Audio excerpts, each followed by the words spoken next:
May utang ka ba? Okay, subukan mo. Inamba na ng driver ang kanyang baseball bat sa ulo ng rider. Buti na lang at hindi ito nauwi sa mas malalang sitwasyon. Bakit? Bakit? Sige. Video ka naman eh. Manakit ka. Manakit ka. Bukan na. Video ka naman eh. Ano ba ang mitya ng pagkakainisang ito? Sa kahabaan ng Molino Boulevard sa Bacoor, Cavite noong Martes, magkasunuran sa kalsada ang motorsiklo at SUV. Napasa din stop ang rider sa pedestrian lane dahil may tumatawid. Ang naalangan sa likod na SUV nang gigil sa busina. Ganun lang kaliit ang dahilan pero pinainit nilang dalawa ang sitwasyon.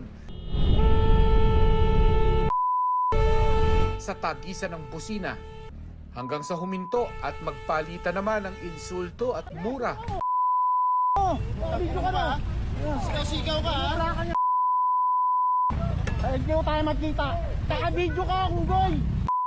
Sa LTO nga ang ending ng kwento dahil kapwa sila inisyuhan ng show cause order para magpaliwanag sa LTO sa May 6. Pero ang lisensya lang ng driver ng SUV ang suspendido ng 90 days at nakaalarma na rin ang SUV. Doon sa video, makikita naman natin maraming siyang paglabag na ginawa. Masyadong mabilis yung dating niya. Hindi niya na-control may tricycle sa kaliwa. Kumabig siya doon sa kabilang lane na yung motorsiklo biglang huminto dahil nga may tatawid, muntik niyang matamaan, nataranta siya.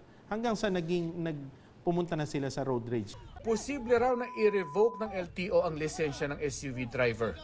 Yung pagbaba mo ng sasakyan at may dala-dala kang bat, para sa akin, hindi lang suspension ang dapat mong abutin dyan. Maraming paraan yan. Pag may pinakamalapit na pulis, magsumbong sila sa pinakamalapit na pulis. Yun ang tanging dahilan. Pero hindi yung sila yung makikipag-away sa kalye.